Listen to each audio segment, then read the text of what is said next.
এই পৃথিবীতে আল্লাহ পাক যত হুকুম আহকাম পাঠিয়েছেন, যত ফরজ বিধান আছে আল্লাহ পাকের, যত ফরজ আল্লাহ পাকের আইন আছে, সবগুলি আইন আল্লাহ পাক তার দূত জিব্রাইল আমিন আলাইহিস সালামের মাধ্যমে বিশ্বনবীর কাছে পাঠিয়েছেন, মাধ্যম দিয়া হুকুম দুনিয়াতে পাঠিয়েছেন। কিন্তু নামাজ হচ্ছে এমন একটা হুকুম, যেই হুকুম আল্লাহ পাক মাধ্যম দিয়া নবীর কাছে পাঠান নাই। স্বয়ং বিশ্ব নবীকে আল্লাহ পাক আরশে আযমে নিয়ে গিয়ে নামাজের হুকুম দিয়েছেন। সরাসরি আল্লাহ পাক বিশ্ব নবীকে নামাজের হুকুম দিয়েছেন, জিব্রাইল আমিনের মাধ্যমে দেন নাই। এমন গুরুত্ব হচ্ছে নামাজের। দুনিয়াতে আপনি ইসলামের যতই বিধান দেখেন, সমস্ত বিধানকে আল্লাহ পাক সহজ করে দিয়েছেন। একটা মানুষের উপর হজ ফরজ হলো এই বৎসর, কিন্তু পরের বৎসর অথবা মরার আগেও যদি সে হজ সম্পন্ন করে, তার হজ আদায় হয়ে যাবে। আল্লাহ পাক রোজাকে সহজ করেছেন। একজন মানুষ অসুস্থ, রোজা রাখতে পারে না, অথবা মুসাফির মানুষ, অনেক দূরের পথ সে পাড়ি দিবে, রোজা রাখলে কষ্ট হবে পথ চলতে, আল্লাহ পাক তার জন্য সহজ করে দিয়েছেন, মুসাফির রোজা ভাঙতে পারবে। অসুস্থ ব্যক্তি একেবারে অক্ষম, রোজা না রেখে রোজার ওয়াহদাহু লা শারীকা লাহু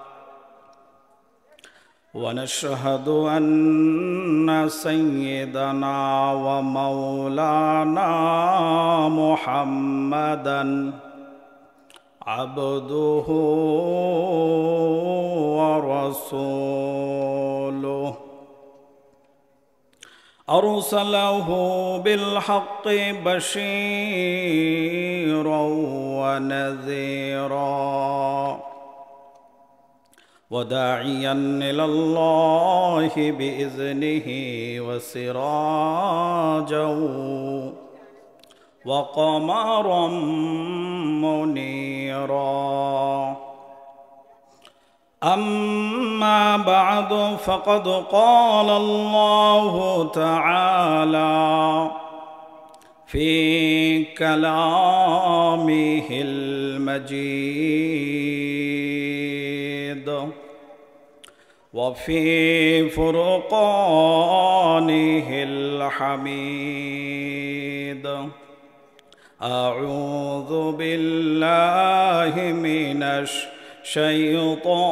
الشيطان الرجيم. بسم الله الرحمن الرحيم. اتل ما أوحي إليك من الكتاب وأقم الصلاة إن الصلاة تنهى عن الفحشاء والمنكر ولذكر الله أكبر والله يعلم ما تصنعون. وقال النبي صلى الله عليه وسلم من أقام إن الصلاة عماد الدين من أقامها فقد أقام الدين ومن هدمها فقد هدم الدين. وقال تعالى في شان حبيبه إن الله وملائكته يصلون على النبي يا أيها الذين آمنوا صلوا عليه وسلموا تسليما اللهم صل على روح محمد في الأرواح وصل على جسد محمد في الأجساد وصل على قلب محمد في القلوب وصل على قبر محمد في القبور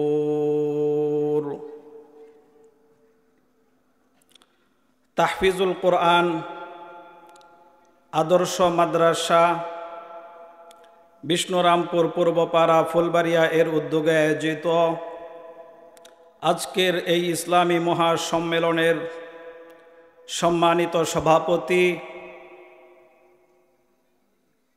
বৃহত্তর ময়মনসিংহের অন্যতম আলেম ও সুবক্তা অত্র অঞ্চলের মানুষের নয়নমণি আমার অত্যন্ত শ্রদ্ধাভাজন ব্যক্তি ও মুরব্বী হজরতুল আল্লাম হজরত মাওলানা ওয়াজেদ আলী সাহেব বারাকাল্লাহু ফি হায়াতিহি ওয়া নাফাআল্লাহুল উম্মাতা বিইলমিহি সকলেই বলুন আমিন।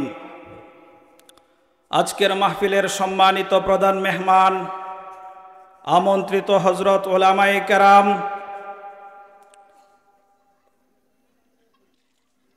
আজকের এই মাহফিলের সম্মানিত ইন্তেজামিয়া কমিটি,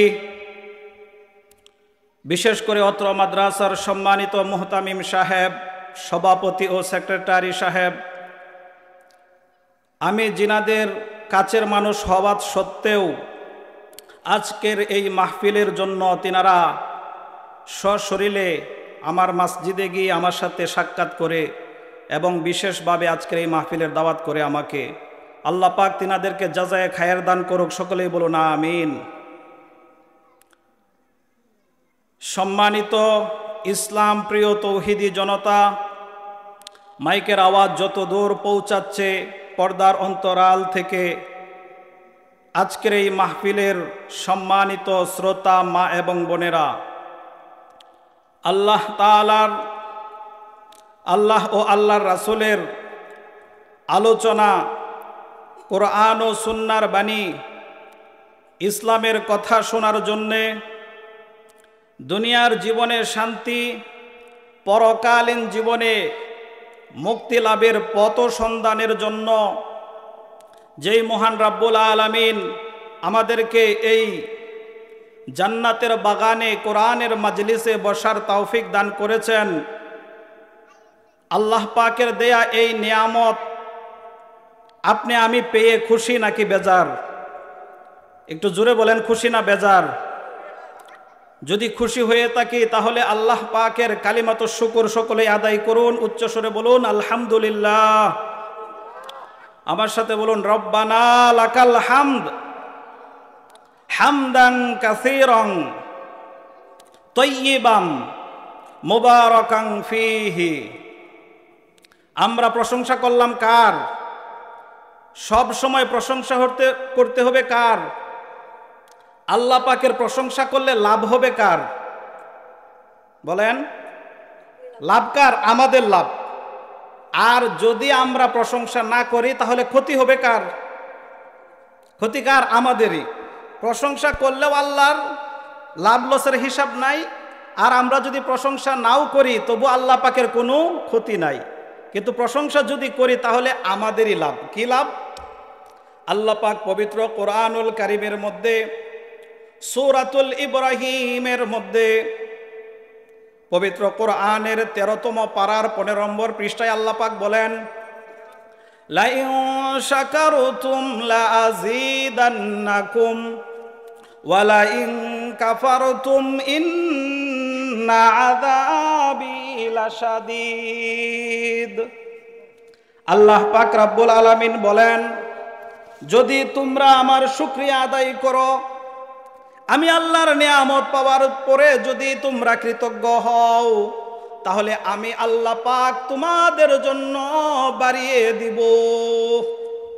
আল্লাহ পাক বলেন লা আজিদান্নাকুম, তাকিদের সাথে বলেন অবশ্যই অবশ্যই আমি তোমাদের জন্য বাড়িয়ে দিব, নিয়ামত বাড়িয়ে দিবেন। কিন্তু কি পরিমাণ বাড়াইবেন? 1 গুণ বাড়াইবেন না 2 গুণ নাকি 10 গুণ? আল্লাহ পাক কোনো সীমানা রাখলেন না। কতটুক বাড়িয়ে দিবেন আল্লাহ পাক উল্লেখ করলেন না। কেন উল্লেখ করলেন না?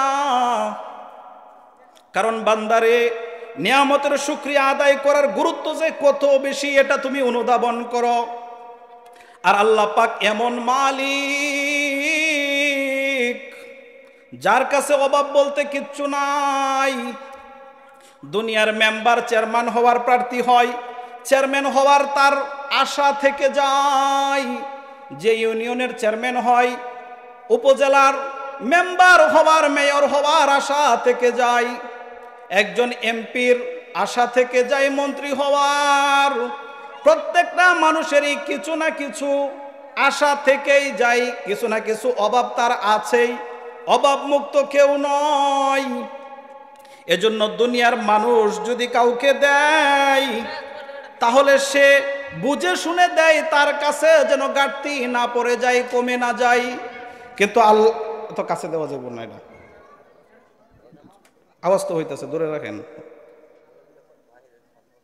বাহরে ইকোটা কমায় দিবেন। দুনিয়ার মানুষের কাছে অভাব আছে, এজন্যে মানুষ দেওয়ার সময় হিসাব করে দেয়। কিন্তু আল্লাহ পাক এমন দাতা যার কাছে কোনো অভাব নাই, এজন্য আল্লাহ পাক কোনো সীমানা দেন নাই। এ বান্দা, শুকরিয়া আদায় করার গুরুত্ব বুঝো আর শুকরিয়া আদায় করো। আমি আল্লাহর যেরকম কোনো অভাব নাই, অকল্পনীয় সম্পদ আমার কাছে আছে, তেমনি আমি তোমাকে অকল্পনীয় নিয়ামত দ্বারা পুরস্কৃত করে দিব। সুবহানাল্লাহ।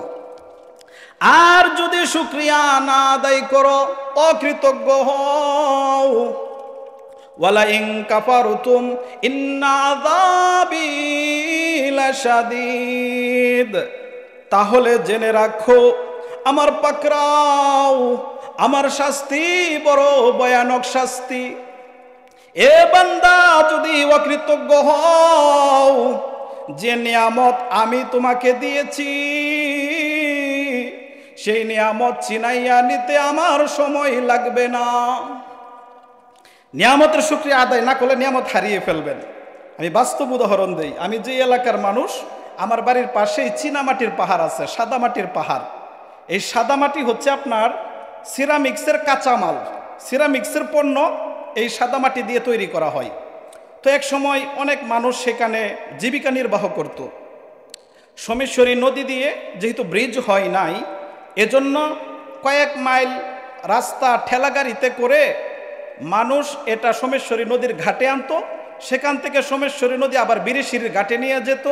সেখানে ট্রাক বোঝাই করে বিভিন্ন সিরামিক্সের ওই ফ্যাক্টরি কোম্পানিতে সেই মাটিটা পৌঁছানো হতো। প্রথম দিকে এই মাটিটা মানুষ আপনার গরু মহিষের গাড়ি দিয়ে এটা বহন করত। কিন্তু গরু মহিষ বোবা জিনিস, আর মাটিটা ফেলানোর সাথে সাথে ম্যানেজার বসে আছে, টাকা দিয়ে দেয়। এজন্য কিছু লোভী মানুষ, মাটির ওজন কিন্তু অনেক বেশি ওজন, পানির ওজনও অনেক বেশি, তো বেশি করে মাটি ভরত।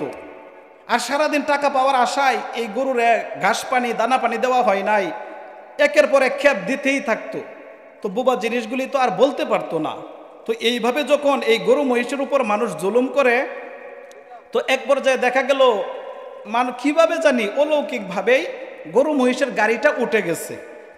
এখন আর গরু মহিষের গাড়ি দিয়া ওই সাদা মাটি চীনামাটি ফারানো হয় না, এখন মানুষ ঠেলা গাড়ি বানাইছে। তো ঠেলা গাড়ি দিয়ে এই মাটি ফেরানোর উপকারিতাটা কি? মানুষ আপনার সূর্য উঠলে তো ঘাম বেশি জ্বরে শরীর থেকে, আর শরীর থেকে ঘাম যদি বেশি বের হয় মানুষের শরীরে দুর্বলতা এসে যায়, ক্লান্তি এসে যায়। তো মানুষগুলি কি করতো, ফজরের আগ মুহূর্তেই ঠান্ডা ঠান্ডা সময়ের মধ্যে ঠেলা গাড়ি নিয়ে চলে যেত। শুধু রাস্তাটা দেখলেই হবে, এতটুকু আলো থাকলেই হবে, গিয়ে আপনার সূর্য ওঠার আগে আগেই তারা 1-2 টিপ দিয়ে দিত। তো ওইখানে ম্যানেজার বসে আছে, তো টাকা দিয়ে দিত।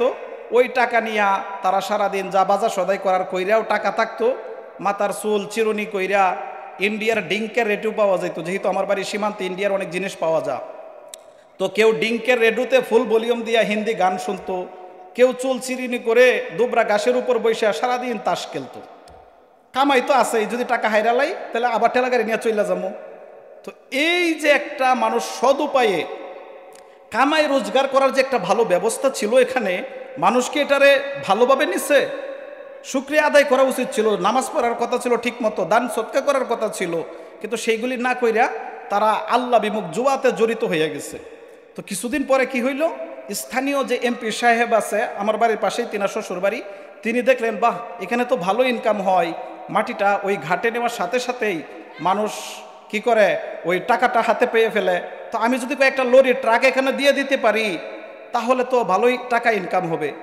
তো এমপি সাহেব কি করলো, লরি ট্রাক যেইগুলি আছে সেই কয়েকটা লরি ট্রাক এখানে পাঠিয়ে দিল। দেখেন, যেই মানুষ এক সময় গরুর গাড়ি দিয়া মহিষের গাড়ি দিয়া মাটি বহন করতো, সেই মানুষ এখন প্রতিবাদ করে না না না এমপি সাহেবের ট্রাক দিয়ে মাটি ফেরানো যাবে না, তাহলে তো আমরা টাকা কামাই করতে পারবো না, ট্রাকে তো অনেক মাটি নিয়ে যাবে, আমরা তো মাটিই পাবো না। তো মানুষ মিছিল করে এমপি সাহেবের সাথে কি কুলাইতে পারে? তো শেষ পর্যন্ত এমপি সাহেবের ওই ট্রাকই চলবে রাস্তায়। তো ট্রাকের তো অনেক জায়গা লাগে, ওই সময় রাস্তা ছিল মেট্রো পথ, কাঁচা রাস্তা, বেশি বড় না। তো মানুষ পারল না এমপি সাহেবের সাথে, অল্প মাটি পা, কয়েকজন অনেক অপেক্ষা করে দুই এক ঠেলা গাড়ি পা, আর বাকি সারাদিন ওই ট্রাক যাইতেছে আইতেছে। কিন্তু এমপি সাহেবের ট্রাক চালা ড্রাইভার, তার গায়ে তো চুট কম না, এমন বেপরোয়াভাবে ট্রাক ছাড়ে, ঘন ঘন অ্যাক্সিডেন্ট করে, মানুষ মরে, মানুষ আহত হয়, কোনো কেয়ার করে না। ড্রাইভারটা এমপি সাহেবের, তার গায়ে হাত দেওয়া মানে এমপি সাহেবের গায়ে হাত দেওয়া, এমপি সাহেবের লোক সে, তো এখন ড্রাইভারও কোনো কেয়ার করে না। তো এইভাবে মানুষ কিছু করতেও পারে না। এক পর্যায়ে দেখা গেল যে এই এমপি সাহেবের ট্রাকও এখানে বন্ধ হয়ে গেল, ওই যে নিয়ামতের শুকরিয়া আদায় করলো না, বেপরোয়াভাবে চালাইলো। তো আস্তে আস্তে ওই মাটি কাটা এখানে বন্ধ হয়ে গেছে। এখন ওটা পর্যটন এলাকা, মানুষ যা দেখার জন্য বিভিন্ন অনুষ্ঠান করে, ভ্রমণার্থীরা যা, অনেক সুন্দর জায়গা। তো দেখেন, প্রতিদিন একটা মানুষ নগদ টাকা ইনকাম করার একটা ভালো উপার্জনের ব্যবস্থা ছিল সেখানে, কিন্তু মানুষ এটারা কি করলো না, নিয়ামতের যে কদর দানি করা দরকার, শুকরিয়া আদায় করা দরকার, এটা না করার কারণে দেখছেন তার কি অবস্থা হইল। ওই নিয়ামতটা উঠে যাওয়ার পরে, ঠেলাগাড়ির চলাচল বন্ধ হয়ে যাওয়ার পরে দীর্ঘদিন পর্যন্ত, কয়েক বছর পর্যন্ত আমাদের এলাকাটা পুরা ফাঁকা ছিল।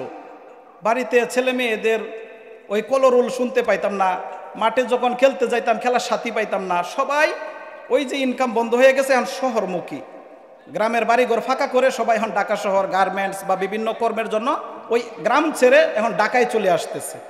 এখন ওই অবস্থাটা আবার ফিরে আসছে, এখন ওইখানে অনেক ব্যবসা করা যায়, বিশেষ করে সোমেশ্বরী নদী, সেখানে কোটি কোটি টাকার আল্লাহ সম্পদ রাখছে, কেউ বলে যে কারণের ধন রাখছে আল্লাহ সোমেশ্বরী নদীতে। দুর্গাপুরের অনেক মানুষ এই বালি দ্বারা কোটিপতি হয়েছে, এখন আবার ওই শহরের মানুষগুলি গ্রামে আসতেছে, আবার গ্রাম ভরতেছে মানুষ দিয়া। তো এই যে দেখেন, একটা নিয়ামত আল্লাহ পাক দিছিল, এটার কদরদানি করা দরকার। আপনাদের এই দিকের কথা বলি, দূরের কথা বলে ফেললাম, আমার বাড়ি যেহেতু দূরে, দূরের উদাহরণ যদি আপনাদের না বুঝে আসে, আপনাদের এই দিকে অনেক ফিশারি আছে, অনেক সময় ফিশারি খনন করতে হয়, নতুন করে একটা ফিশারি করলে মাটি কাটতে হয়। তো অনেক মানুষ তারা দল বেঁধে সর্দার সহ তারা কি করে, টিম গঠন করে যে তারা কি করবে, তারা মাটি কাটবে, কোথায় মাটি কাটার প্রয়োজন পড়ে সেখানে তারা যায়। সেখানে একজন দলপতি থাকে, একজন সর্দার থাকে, সে এগুলি ফুরা। তো মাটি কাটার মাধ্যমে মানুষ অনেকের সংসার চলতো, কিন্তু ইদানিং এই যে বেকু মেশিন বের হয়েছে দেখছেন, আপনারা কি চিন্তা করছেন? ধান কেটে অনেক মানুষ তার সংসার চালাইতো, অপেক্ষায় থাকতো কবে ধান কাটা লাগবে, কবে ধান রোয়া লাগবে। ওই সময় মানুষ টাকা ইনকাম করতে পারতো, এটার অপেক্ষায় থাকতো অনেকগুলি ফ্যামিলি পরিবার। কিন্তু দেখেন, একটা মানুষ মাটি কাটে কি দিয়া? তার দেহ দিয়া, শরীর দিয়া। একটা মানুষ ধান কাটে কি দিয়া? তার দেহ দিয়া, শরীর দিয়া। যদি শরীরটা সুস্থ না থাকে তাহলে কি ওই মানুষটা মাটি কাটতে পারতো, ধান কাটতে পারতো? তাহলে যেই আল্লাহ তার দেহটা, তার শরীরটা সুস্থ রেখেছেন, সেই আল্লাহর শুকরিয়া আদায় করা উচিত ছিল কিনা বলেন? শুকরিয়া আদায় করা উচিত ছিল কিনা? কিভাবে? যে যেই দেহ দিয়ে আল্লাহ সুস্থ রেখে আমাকে কামাই করার তৌফিক দান করেছেন, সেই আল্লাহর হুকুম 5 ওয়াক্ত নামাজ পড়বাম, হাঁটু পর্যন্ত সতর, নাভি থেকে হাঁটুর নিচ পর্যন্ত ডেকে রাখবো, এটা ছিল তার শুকরিয়া। কিন্তু সেই শুকরিয়া নামাজ না পড়ার মাধ্যমে, যারা নামাজ না পড়ে, নামাজ কত বড় একটা ইবাদত চিন্তা করছেন? একটা মানুষ ঈমান আনার পর সর্বপ্রথম তার উপর যেই ফরজ কাজ সেটা হচ্ছে 5 ওয়াক্ত নামাজ। ঈমান আনার পরে সর্বপ্রথম ফরজ হচ্ছে নামাজ। এই পৃথিবীতে আল্লাহ পাক যত হুকুম আহকাম পাঠিয়েছেন, যত ফরজ বিধান আছে আল্লাহ পাকের, যত ফরজ আল্লাহ পাকের আইন আছে, সবগুলি আইন আল্লাহ পাক তার দূত জিব্রাইল আমিন আলাইহিস সালামের মাধ্যমে বিশ্বনবীর কাছে পাঠিয়েছেন, মাধ্যম দিয়া হুকুম দুনিয়াতে পাঠিয়েছেন। কিন্তু নামাজ হচ্ছে এমন একটা হুকুম, যেই হুকুম আল্লাহ পাক মাধ্যম দিয়া নবীর কাছে পাঠান নাই। স্বয়ং বিশ্ব নবীকে আল্লাহ পাক আরশে আযমে নিয়ে গিয়ে নামাজের হুকুম দিয়েছেন। সরাসরি আল্লাহ পাক বিশ্ব নবীকে নামাজের হুকুম দিয়েছেন, জিব্রাইল আমিনের মাধ্যমে দেন নাই। এমন গুরুত্ব হচ্ছে নামাজের, দুনিয়াতে আপনি ইসলামের যতই বিধান দেখেন, সমস্ত বিধানকে আল্লাহ পাক সহজ করে দিয়েছেন। একটা মানুষের উপর হজ ফরজ হলো এই বৎসর, কিন্তু পরের বৎসর অথবা মরার আগেও যদি সে হজ সম্পন্ন করে, তার হজ আদায় হয়ে যাবে। আল্লাহ পাক রোজাকে সহজ করেছেন। একজন মানুষ অসুস্থ, রোজা রাখতে পারে না, অথবা মুসাফির মানুষ, অনেক দূরের পথ সে পাড়ি দিবে, রোজা রাখলে কষ্ট হবে পথ চলতে, আল্লাহ পাক তার জন্য সহজ করে দিয়েছেন, মুসাফির রোজা ভাঙতে পারবে। অসুস্থ ব্যক্তি একেবারে অক্ষম, রোজা না রেখে রোজার বদলে সে ফিদিয়া বা কাফফারা দিয়ে দিবে। কিন্তু নামাজকে আল্লাহ পাক সহজ করেছেন অন্যভাবে। ফরজ নামাজ মাফ নাই, কোনো অবস্থায় নামাজ মাফ হয় না। একজন মানুষ মুসাফির 48 মাইল পথ সে অতিক্রম করবে বা তার চাইতে বেশি পথ সে পাড়ি দিবে, আল্লাহ পাক নামাজ মাফ করেন নাই। কিন্তু অন্যভাবে আল্লাহ পাক নামাজকে সহজ করে দিলেন।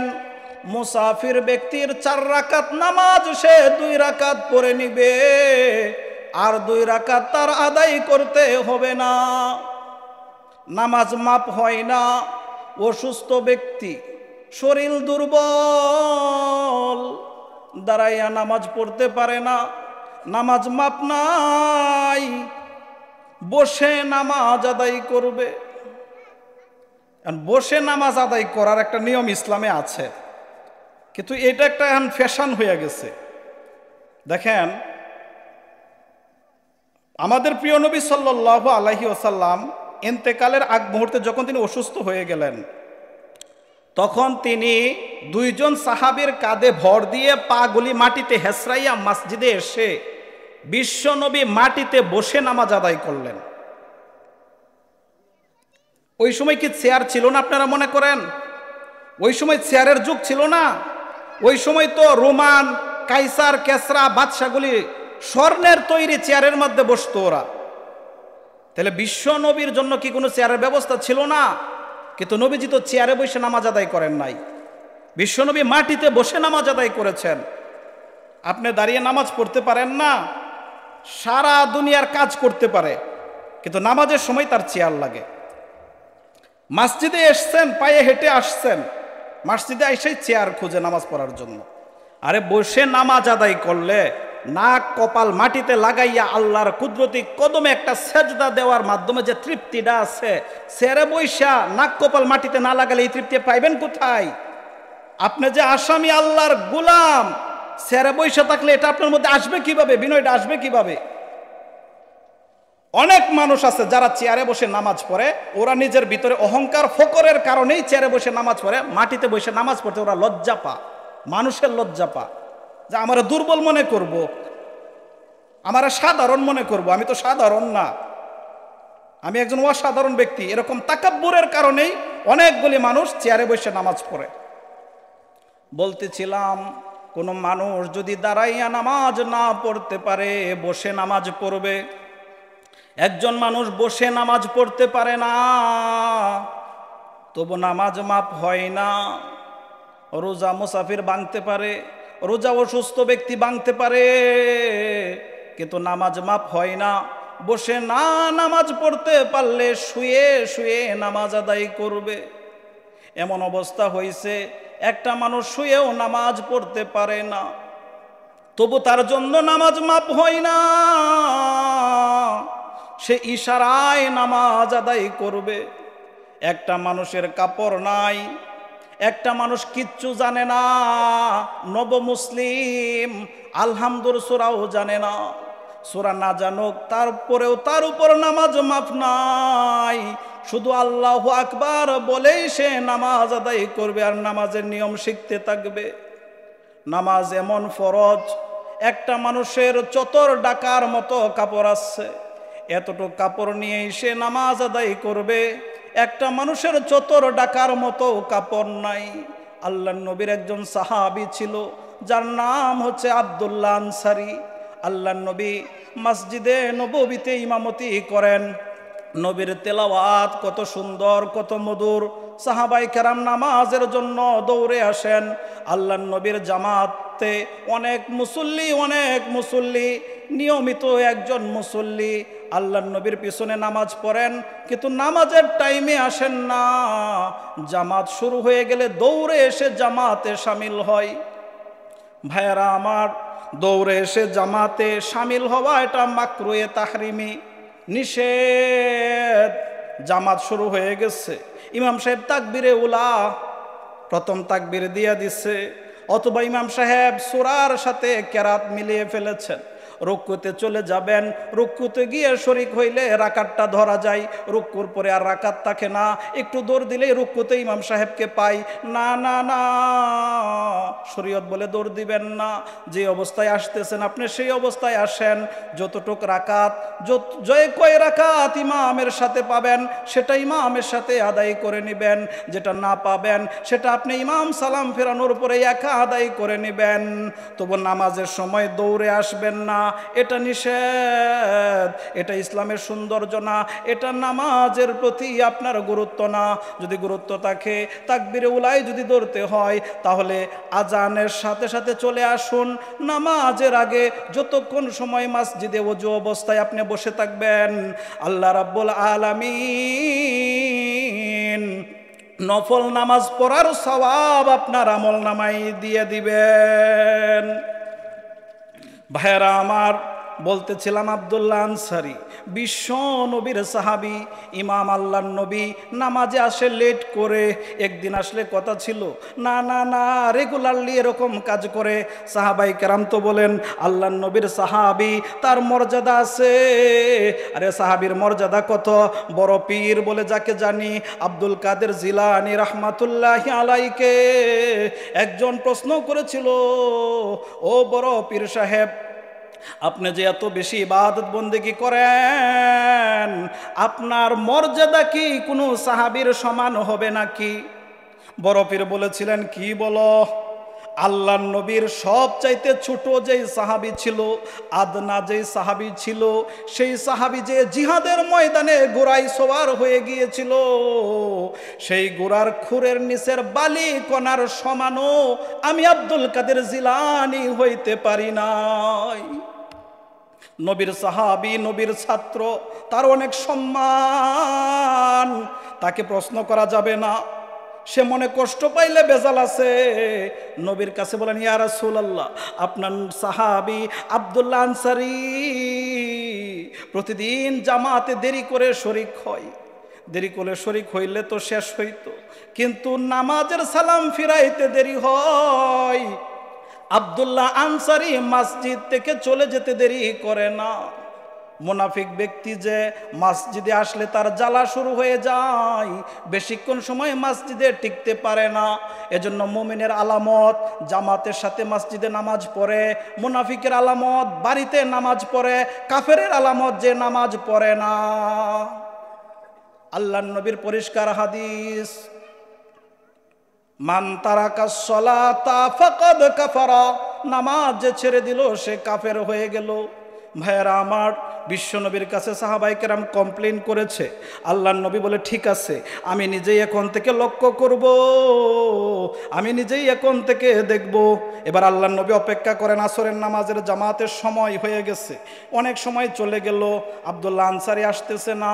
আল্লাহর নবী হুকুম দিয়া দিলেন, ইকামত শুরু করে দাও। ইকামত শুরু করে দিলেন। এবার বিশ্বনবী রাহমাতুল লিল আলামিন তাকবীর শুরু করে দিবেন। এমন সময় একজন লোকের আসার শব্দ শোনা যায়। বিশ্বনবীর আর বোঝার বাকি রইল না, এটাই তাহলে আব্দুল্লাহ আনসারী। নবী সালাম ফিরাইয়া পিছনে দেখেন আর নাই আব্দুল্লাহ আনসারী। বিশ্বনবী বলেন, ও সাহাবীরা, আব্দুল্লাহ আনসারীর বাড়িটা কে চিনো? আমি চিনি ইয়া রাসূলুল্লাহ, আমাকে নিয়ে চলো, আমি জিজ্ঞেস করব কেন সে এমন করে।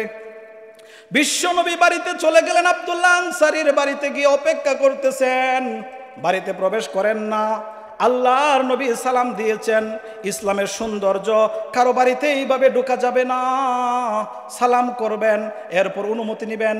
আসসালামু আলাইকুম রাহমাতুল্লাহ, আদখুলু, আমি কি প্রবেশ করব? যদি পারমিশন আসে ঢুকবেন, আর না হলে ঢুকবেন না। আমাদের অবস্থা কি? দরকার হইল বাইরে, বাড়িতে গিয়ে ভাবি ভাই বাড়িতে আসেনি, দরকার ভাইরে ডাক দিছে ভাবিরে। ভাইয়ারা আমার, আব্দুল্লাহ আনসারীর বাড়িতে গিয়া বিশ্বনবী সালাম দিয়া ডাক দিলেন, কোনো আওয়াজ আসে না। আর বিশ্বনবী ডাকলেন, কোনো সারা শব্দ নাই। তৃতীয়বার ডাক দিলেন, কোনো সারা শব্দ নাই। কিছুক্ষণ পর তাড়াহুড়া করে আব্দুল্লাহ আনসারী আসলেন। ইয়া রাসূলুল্লাহ, ইয়া হাবিবাল্লাহ, গুস্তাকি মাফ করবেন, আমার লেট হয়ে গেছে আপনার ডাকে সাড়া দিতে। আল্লাহ নবী বলেন, আব্দুল্লাহ আনসারী, দুইটা প্রশ্ন তোমার কাছে। এক নাম্বার প্রশ্ন হলো, তুমি মসজিদের জামাতে যাও সকলের শেষে, আবার চলে আসো সকলের আগে, নিয়মিতই তুমি এমন করো কেন, একটু বলে দাও। দুই নাম্বার প্রশ্ন, তোমার বাড়ির বারান্দার পিলারের সাথে, খুঁটির সাথে তোমার বাচ্চাটা শিকল দিয়ে বাঁধা কেন, ছোট বাচ্চা? আব্দুল্লাহ আনসারী চোখের পানি ছেড়ে দিয়ে বলে, ইয়া রাসূলুল্লাহ, ইয়া হাবিবাল্লাহ, কারো কাছে কোনোদিন বলি নাই। আপনি বিশ্বনবী জিজ্ঞাসা করেছেন, ইয়া রাসূলুল্লাহ, আমার আর আমার স্ত্রীর একটা মাত্র কাপড়, নামাজ ফরজ, যখন মসজিদে আজান হয় আমি জামাতের জন্য প্রস্তুত হই। আমার স্ত্রী গর্তে ঢুকে তার গায়ের কাপড়টা খুলে আমাকে দেয়, সেই কাপড়টা পরে আমি আপনার পিছনে নামাজ পড়ি। আর আমি চিন্তা করি, আমার যেরকম আউয়াল ওয়াক্তে নামাজ পড়া ফরজ, আমার স্ত্রীরও তো ওই রকম আউয়াল ওয়াক্তে নামাজ পড়া ফরজ। এজন্য আমি দেরি না করে আমি তাড়াতাড়ি চলে আসি। দেখছেন নবীর সাহাবীদের সিফাত। স্ত্রীর চিন্তা করছে নামাজে গিয়া, যে আমার উপরে নামাজটা যেরকম ফরজ, আমার স্ত্রীর উপরেও তো সেই রকম ফরজ। এখন আমাদের সমাজটা কেমন হয়েছে, আমাদের দেশটা কেমন হয়েছে? আমরা হাজি সাহেব, ইমাম সাহেব, হুজুর সাহেব বাজারে গেছি প্রয়োজনে, নামাজের সময় হয়েছে, স্ত্রীকে বলি তুমি এখানে দাঁড়াও, আমি মসজিদের নামাজটা পড়ে আসি। তো আমি নামাজ পড়ে আসলাম, তার এক জায়গায় বসাইয়া দাঁড় করাইয়া আমি নামাজ পড়ে আসলাম। কিন্তু যেই নামাজ আমার উপরে ফরজ, তার উপরে বুঝি ফরজ না। নামাজের হিসাব খালি আমার একলা দিতে হবে, তার দিতে হবে না। এজন্যে বিশ্বনবী বলেছেন, তোমাদের স্ত্রীরা যদি মসজিদে যেতে চায় তোমরা কেউ বাধা দিও না। আম্মা জান আয়েশা বলেন, এই জামানার মহিলারা যেইভাবে বেপরোয়া চলে, এই অবস্থাটা যদি আল্লাহর নবী দেখতো তাহলে মহিলাদেরকে মসজিদে আসার অনুমতি দিতেন না। এজন্য ফিতনার যুগের কারণে মহিলারা মসজিদে আসবেন না, জামাতে শরীক হবে না। কিন্তু শহরাঞ্চলের যেখানে মানুষ বিভিন্ন প্রয়োজনে যায়, সেইখানে মহিলাদের জন্য নামাজের ব্যবস্থা থাকা দরকার আছে না নাই? সেখানে মহিলাদেরও থাকার নামাজের ব্যবস্থা থাকা দরকার আছে। আমি বাড়িধারা যখন ছিলাম প্রায় নামাজি গুলশান সেন্ট্রাল জামে মসজিদে পড়তাম, আজাদ মসজিদ নামে পরিচিত, গুলশান 2-এ। তো ওইখানে বাংলাদেশের যত কওমি মাদ্রাসা আছে সমস্ত মাদ্রাসার যিনি বড় হুজুর, সভাপতি, চেয়ারম্যান মহিউস সুন্নাহ আল্লামা মাহমুদুল হাসান সাহেব, তিনি সেখানে জুম্মার নামাজ পড়ান। তো আমি দেখলাম ওই আজাদ মসজিদের 2য় তলায় মহিলাদের জন্য জুম্মার নামাজের ব্যবস্থা আছে, তারা সেখানে নামাজ পড়ে। এখন নামাজ মহিলারা জামাতে না পড়ুক, কিন্তু এরকম ব্যবস্থা যেখানে গিয়ে মানুষ এরকম প্রয়োজনে যা, সেইখানে মহিলাদের জন্য নামাজের ব্যবস্থা থাকার দরকার আছে, এটা আমরা চিন্তা করি না। আল্লাহর নবীর সাহাবী চিন্তা করেছেন, আমার যেরকম আবালকতে নামাজ পড়া সবের অধিকারী হওয়া দরকার, আমার স্ত্রীও তো ওই রকম নামাজের সওয়াব অর্জন করার প্রয়োজন আছে। এজন্য ইয়া রাসূলুল্লাহ আমি তাড়াতাড়ি চলে এসে আমার জামাটা খুলে আমার জামাটা খুলে আমার স্ত্রীকে দেই, আমি গর্তে ঢুকে যাই, আমার জামা পরিধান করে আমার স্ত্রী নামাজ আদায় করে। নবীজি তার কথা শুনে কান্না করে এবার বলে, এই সন্তানটা ছোট একটা মাসুম বাচ্চা, তাকে শিকল দিয়ে বেঁধেছো কেন? বলে, ইয়া রাসূলুল্লাহ আমি খুব গরিব মানুষ, কাজে চলে যায় কাপড়টা পরিধান করে, আমার স্ত্রী গর্তে অবস্থান করে, আমার স্ত্রী উলঙ্গ গর্তে থাকে, আমার এই সন্তান যদি ছাড়া থাকে, অবুঝ বাচ্চা মাসুম বাচ্চা বুঝবে না। আমার বাড়ির পাশে ইহুদির বাড়ি, ইহুদির খেজুর গাছ থেকে খেজুর পড়লে আমার বাচ্চা নিয়ে আসবে, পরের গাছের খেজুর খাবে আমার বাচ্চা, এই খাবার থেকে হারাম রক্ত তার মধ্যে তৈরি হবে। এজন্য আমি শিকল দিয়ে আমার বাচ্চাটাকে বেঁধে কাজে যাই, কাজ থেকে এসে শিকল খুলে আমার বাচ্চাকে আমি সাথে নিয়ে খাবার খাওয়াই। তো বলতেছিলাম, নামাজ আল্লাহ পাক কেমন একটা ফরজ বিধান রেখেছেন উম্মতের জন্য, এই নামাজ কোনো অবস্থায় মাপ হয় না। কিন্তু একটা মানুষ যখন কাজে যায় তখন সারাদিন কাজ করতেছে কি আল্লাহর শরীর দিয়া, আল্লাহর দেহ দিয়া কাজ করতেছে, অথচ নামাজের সময় নামাজ পড়তেছে না। তাহলে এটা কি শুকরিয়া আদায় হইল? এটা কি শুকরিয়া আদায় হইল? এজন্য শুকরিয়া আদায় করতে হবে।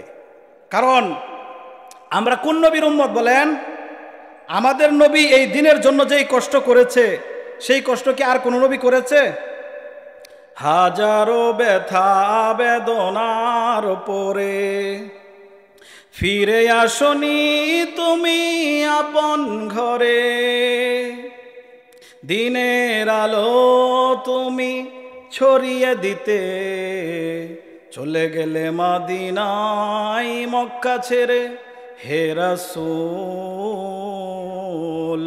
তোমাকে ভুলি আমি কেমন করে, হেরার গুহায় তোমারি ধ্যান, আসমান থেকে নামে আল কোরআন। হেরার গুহায় তোমারি ধ্যান, আসমান থেকে নামে আল কোরআন। ভাঙলো সবার ভুল তোমারি তোরে, আসলো কোরআনের ছায়া তোলে। খালিদ উমর আলী আবু বকর ইসলামী ঝান্ডা নিল যে তুলে। আল আমিন তুমি ছিলে যে সদা সকল মানুষের তোরে। হে রাসূল তোমাকে ভুলি আমি কেমন করে। ভাইরা আমার, এমন একজন নবীর উম্মত আমরা হইলাম যেই নবীর জন্য, যেই নবীর উম্মত হওয়ার জন্য অন্যান্য নবীও আল্লাহর কাছে আবেদন করেছে। ভাইরা আমার, ইসলামিক ফাউন্ডেশন থেকে প্রকাশিত সিরাত বিশ্বকোষের 2 নাম্বার খণ্ডের 474 নাম্বার পৃষ্ঠার মধ্যে দেখবেন, একদিন মুসা আলাইহিস সালাম আল্লাহর সাথে কথা বলতেছেন। এমন অবস্থায় তিনি আল্লাহকে বলেন, ও আল্লাহ, আমি তাওরাতে এমন এক উম্মতের কথা পাইলাম যারা মানুষের কল্যাণের জন্য দুনিয়াতে যাদের আবির্ভাব হবে তারা মানুষদেরকে সৎ কাজের আদেশ করবে, অসৎ কাজে নিষেধ করবে। আয় আল্লাহ, তুমি সেই উম্মতটা আমাকে দান করো। আল্লাহ বললেন, মুসা, এটা তো আমার আহমদের উম্মত। এবার মুসা আলাইহিস সালাম বলেন, আল্লাহ, আমি তাওরাতে এমন একদল উম্মতের কথা পাইলাম যারা দুনিয়াতে আগমন করবে সকলের শেষে, কিন্তু জান্নাতে প্রবেশ করবে সকলের আগে। সেই উম্মতটা তুমি আমাকে দাও। আল্লাহ বলেন, মুসা রে, এটা তো আমার আহমদের উম্মত। এবার মুসা আলাইহিস সালাম বলেন, আয় আল্লাহ, আমি তাওরাতে এমন এক উম্মতের কথা পাইলাম যেই উম্মতের কিতাব তাদের সিনার মধ্যে থাকবে। যাদেরকে আল্লাহ কিতাব দিবেন, আল্লাহর কিতাব তাদের সিনার মধ্যে থাকবে। এটা কারা? এটা এই মাদ্রাসায় পড়ানো হয় হাফেজে কোরআন, যারা আল্লাহর কোরআন সিনায় নিয়ে ঘুরে। একজন প্রধানমন্ত্রীর কি মর্যাদা, একজন প্রধানমন্ত্রীর গাড়িরও কি মর্যাদা। যদি ফুলবাড়িয়াতে আসে, রাস্তাঘাটে অন্য গাড়ি চলাচল বন্ধ করে দিবে কেন? প্রধানমন্ত্রীর গাড়ি আসতেছে, তার গাড়ির সাথে অন্য গাড়ি যদি ঠেক লাগে, ডুস লাগে, কারণ এই গাড়িটা এত দামি, কারণ এটা প্রধানমন্ত্রীকে বহন করে। একজন হাফেজে কোরআন, সে তার সিনার মধ্যে আল্লাহর কোরআন বহন করে, সে হলো হামেলে কোরআন। আজকের মুসলমান এই কাগজের কোরআনের সাথে পা লাগলে, ধাক্কা লাগলে চুমুকাই, সালাম করে, কিন্তু জীবন্ত কোরআনের সম্মান কয়জনে করে? আসল কোরআন তো যেটা সিনার মধ্যে, বিশ্বনবীর সিনার মধ্যে নাজিল হয়েছে। আল্লাহর নবী নিরক্ষর ছিলেন, পড়তে জানতেন না। আল্লাহর নবীর কাছে কাগজের কোরআন আসে নাই, সিনার কোরআন এসেছে। এজন্য এই কোরআন যারা হিফজ করে তারা হলো হামেলে কোরআন, তারা হলো কোরআন বহনকারী। আর যারা কোরআন বহনকারী করে তাদের সম্মান কত? আল্লাহর নবী বলেন, খায়রুকুম মান তাআল্লামাল কোরআন ওয়া আল্লামা। যে কোরআন শিক্ষা করে এবং যে কোরআন শিক্ষা দেয়, সে হলো তোমাদের মধ্যে সর্বোত্তম ব্যক্তি। আল্লাহ পাক রব্বুল আলামিন বলেন, ইন্নামা ইয়াখশাল্লাহা মিন ইবাদিহিল উলামা। আজকে কোরআন শিক্ষাটা দুই ভাগ হয়ে গেছে। স্কুলের শিক্ষাটাকে বলা হয় বিজ্ঞানের শিক্ষা, আর মাদ্রাসার শিক্ষাকে বলা হয় কোরআনের শিক্ষা। এখন দুই শিক্ষার মধ্যে পার্থক্য কি? আমি একটা উদাহরণের মাধ্যমে আপনাদেরকে বলি। আমিও প্রাইমারি পর্যন্ত স্কুলে পড়েছি। স্কুলে বিজ্ঞান শেখানো হয়, স্বাস্থ্য বিজ্ঞান পড়ানো হয়। তো স্বাস্থ্য বিজ্ঞানে কি শেখানো হয়েছে? টয়লেটে যাওয়া, টয়লেট থেকে ফিরে এসে, বাথরুম বলি নাই কিন্তু, এখন আবার অনেকে বাথরুম বলে। বাত অর্থ গোসল আর রুম অর্থ কক্ষ। বাথরুম মানে গোসলখানা। টয়লেটের বাথরুম বলে কেন জানেন? এর দুইটা কারণ থাকতে পারে। একটা উদাহরণের মাধ্যমে বলি। একটা বাচ্চা ঘন ঘন পেশাব করে, বাড়িতে গেস্ট আসছে, মেহমান আসছে, একটু পরে পরে বলে, আম্মু পেশাব করব, আম্মি পেশাব করব। তো পেশাব, পায়খানা, বাথরুমে যাওয়া এটা মানুষের কাছে একটু ঘেন্নার শব্দ। এজন্য তার মা শিখাই দিচ্ছে, আজকে তো আমাদের বিশেষ মেহমান আসবে বাড়িতে, তোমার যখন পেশাব ধরবে তখন তুমি বলবা যে আম্মু গান করব, এটা বলবা। তো সে কয়েকবার বলছে আম্মু গান করব, গান করব।